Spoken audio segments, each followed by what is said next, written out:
마가복음 8장 1절에서 13절입니다.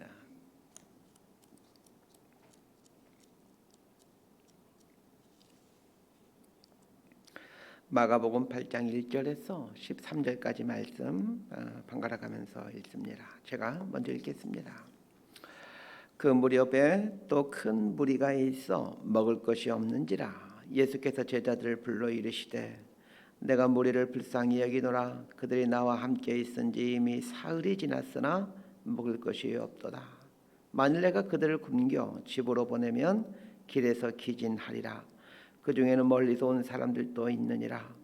제자들이 대답하되 이 광야 어디서 떡을 얻어 이 사람들로 배부르게 할 수 있으리까? 예수께서 물으시되 너희에게 떡 몇 개가 있느냐? 이르되 7이로소이다 하거늘 예수께서 무리를 명하여 땅에 앉게 하시고 떡 7개를 가지사 축사하시고 떼어 제자들에게 주어 나누어 주게 하시니 제자들이 무리에게 나누어 주더라.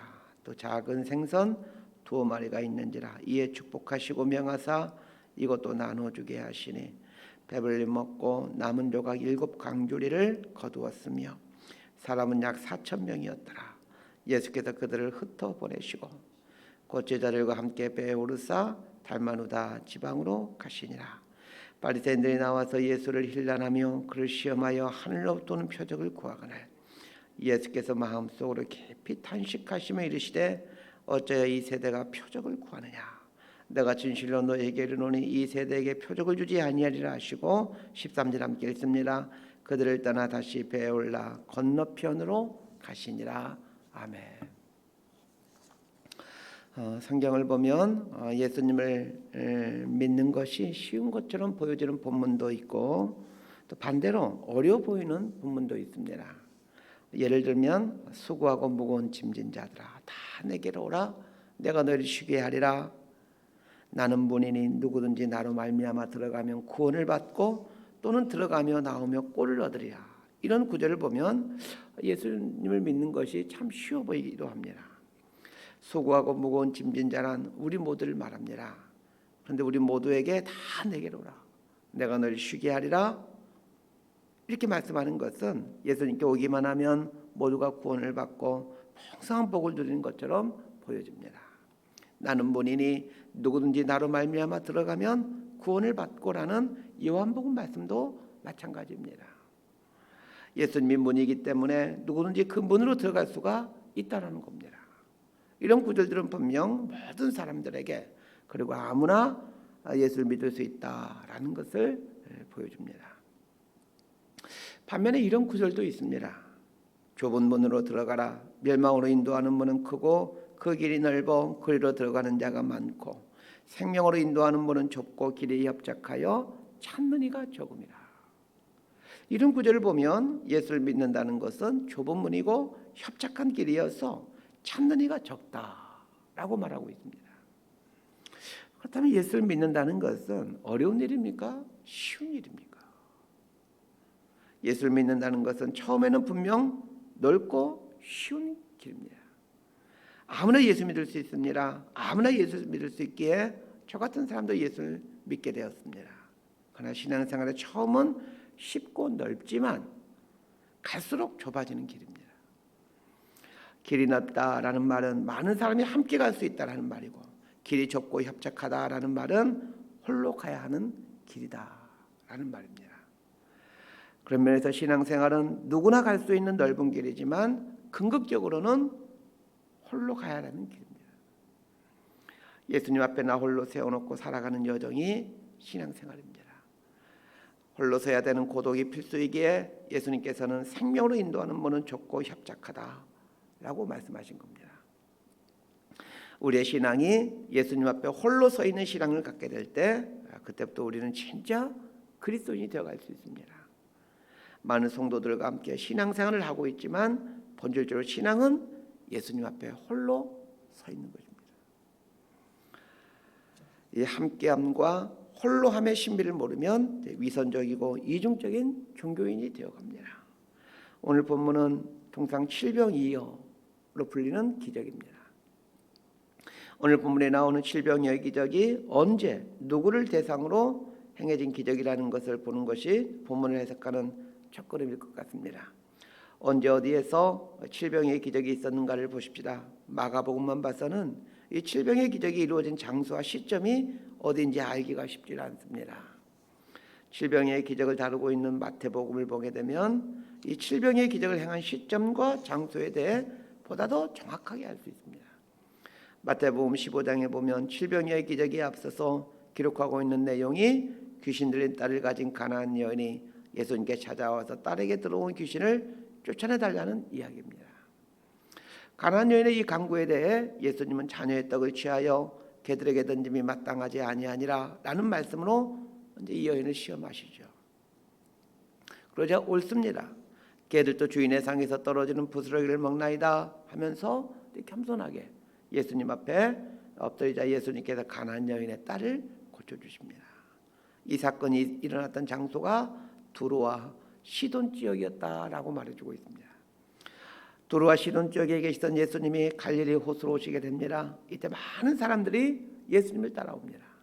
그런데 예수님을 쫓아온 수많은 무리들이 누구이냐는 겁니다.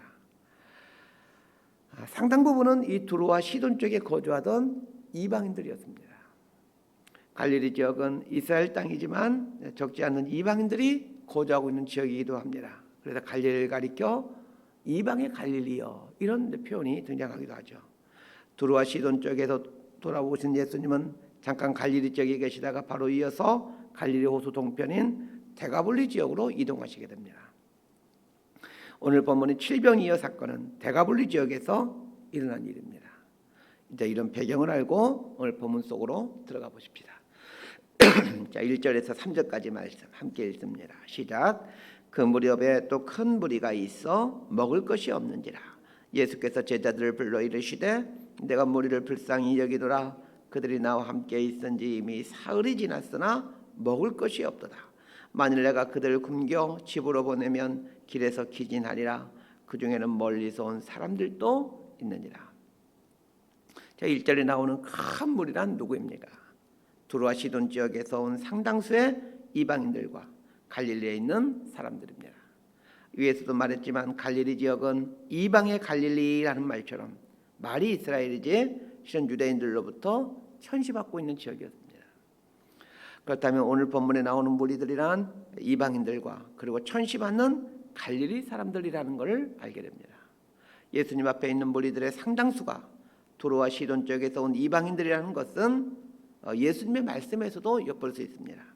2절을 보면 그들이 나와 함께 있은지 사흘이 지났으니 라는 말을 보면 예수님을 따라온 지 3일이나 지난 사람들이라는 걸 알 수 있고 3절 하반절에 그 중에는 멀리서 온 사람들도 있느니라 라는 구절을 통해서도 예수님과 함께 있는 사람들의 상당수가 두로와 시돈 쪽에서 온 이방인들이라 라는 것을 짐작하게 됩니다. 칠병의 사건을 생각할 때 또 하나 떠오르는 사건이 있죠. 오병이어 사건입니다. 칠병이어 사건을 이해하는 중요한 틀 중에 하나가 바로 이 오병이어 사건입니다. 오병이어 사건과 칠병이어 사건은 아주 비슷한 내용이지만 두 개의 기적은 큰 차이를 보이고 있습니다. 오병이어 사건이 유대인들을 대상으로 한 기적이었다면 칠병이어 사건은 주로 이방인을 대상으로 행한 기적이라는 겁니다. 오병이어 사건에서는 12강주리가 남게 되죠. 이 12라는 숫자는 이스라엘의 12지파를 의미합니다. 오병이어 사건은 유대인들에게 내려주시는 하늘 만나 사건을 말합니다. 이거는 예수님이 유대인들을 위한 영적인 만나, 즉 구원자라는 것을 말해주는 사건이었습니다. 반면에 칠병의 기적을 행한 이후에는 7강주리가 남게 됩니다. 12강주리가 남게 되었고 7강주리가 남게 되었다. 이런 게 뭐가 중요하겠습니까? 그럼에도 12강주리 남았더라, 7강주리 남았더라 라는 말을 해주는 것은 그것이 의미하는 것이 있기 때문입니다. 이 7이라는 숫자는 완전, 충만을 의미하는 숫자입니다. 칠병이의 기적은 이방인들에게 내리는 하늘 만나 사건입니다. 이거는 예수님이 이방인들을 위한 영적인 만나가 되어 많은 이방인들을 구원하겠다라는 의미입니다. 정리하자면 유대인들을 향한 오병이어의 기적을 통해서 12강주를 남기신 것은 예수님께서 자신의 몸을 내어주심으로 이스라엘 백성들을 구원해 가겠다라는 것을 상징적으로 보여주신 것입니다. 반면에 이 칠병의 기적을 통해서는 충만, 완전을 상징하는 7강주리가 남게 하므로 모든 민족과 열방을 하나님의 백성들이 충만해질 때까지 구원하겠다라는 것을 보여주시는 겁니다. 자, 4절에서 9절까지 말씀 함께 읽습니다. 시작. 제자들이 대답하되 이 광야 어디서 떡을 얻어 이 사람들로 배부르게 할 수 있으리까? 예수께서 물으시되 너희에게 떡 몇 개가 있느냐? 이르되 7이었소이다 하거늘 예수께서 무리를 명하여 땅에 앉게 하시고 떡 7개를 가지사 축사하시고 떼어 제자들에게 주어 나누어 주게 하시니 제자들이 무리에게 나누어 주더라. 또 작은 생선 2마리가 있는지라 이에 축복하시고 명하사 이것도 나누어 주게 하시니 배불리 먹고 남은 조각 7강주리를 거두었으며 사람은 약 4,000명이었더라. 예수께서 그들을 흩어 보내시고 곧 제자들과 함께 배에 오르사 달마누다 지방으로 가시니라. 데가볼리 지역에서 행한 질병의 기적은 이방인들에게 행한 기적이다라고 말씀드렸습니다. 여기서는 이런 질문을 던질 필요가 있습니다. 왜 이방인들은 두로와 시돈 쪽에서 60여 킬로나 떨어진 데가볼리 지역까지 예수님을 쫓아왔던 것일까요? 예수님께서 귀신 들린 가나안 여인의 딸을 고쳐준 사건 때문입니다. 그래서 마태복음에 보면 질병의 기적의 현장에 왔던 이방인들을 가리켜서 저는 사람, 장애인, 맹인, 말 못하는 사람, 그리고 이들을 데리고 온 사람들 이렇게 설명해 주고 있습니다. 두로와 시돈 지역에서 이스라엘 지역으로 오는 일은 분명 쉬운 일은 아니었을 겁니다. 위에서 설명했듯이 유대인들은 이방인을 아주 멸시하죠. 개로 여겼습니다. 그럼에도 불구하고 그들이 예수님을 따라 이스라엘 땅으로 올 수 있었던 것은 그들이 큰 무리를 이루었기 때문입니다. 무리를 이루었다는 것 자체가 강력한 에너지가 됩니다. 나와 함께하는 사람들이 많이 있다는 것은 용기 있게 하고 신나게 합니다. 신앙생활도 마찬가지입니다. 나와 함께 신앙생활하는 사람들이 많이 있는 것은 활기차게 신앙생활할 수 있는 원동력이 됩니다. 그러나 설교 초반에 말씀드렸듯이 신앙생활은 함께함이면서 동시에 홀로 있음입니다. 예수님께서는 수많은 이방인들 앞서서 가십니다. 그 이방인들의 상당수는 다리를 저는 자들이고 장애인들이고 또 앞을 보지 못하는 자들입니다. 그런데 예수님께서 어디로 가시는지를 보십시오. 광야로 가십니다. 광야란 우리식으로 하면 산입니다. 나무가 없는 돌과 자갈만 있는 그런 곳을 광야라고 부릅니다. 병자들은 말할 것도 없고 그들을 부축하는 성한 사람들도 산에 올라가는 것은 쉬운 일이 아닙니다. 그들은 두로와 시돈 지역에서 갈릴리 지역까지 60여 킬로를 걸어온 사람들입니다. 60여 킬로의 긴 여정 동안 포기하지 않고 그들 자신들 멸시하는 이스라엘 땅으로 왔습니다. 그런데 예수님께서는 거기서 멈추지 않고 또 산으로 올라가시는 겁니다. 먼 이방 지역에서 왔기에 그들에게는 먹을 것이 없는 것은 당연한 일입니다. 그럼에도 불구하고 예수님은 3일 동안 산에서 내려오질 않습니다. 예수님이 내려오질 않으니 사람들도 내려올 수가 없죠.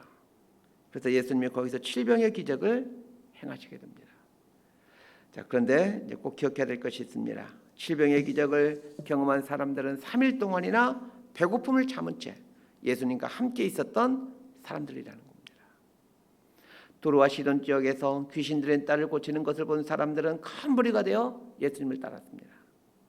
여기까지는 웬만한 사람이면 할 수 있을 것 같습니다. 그러나 각종 병자들을 부축해서 산으로 오르는 일은 그리 쉬운 일은 아닙니다.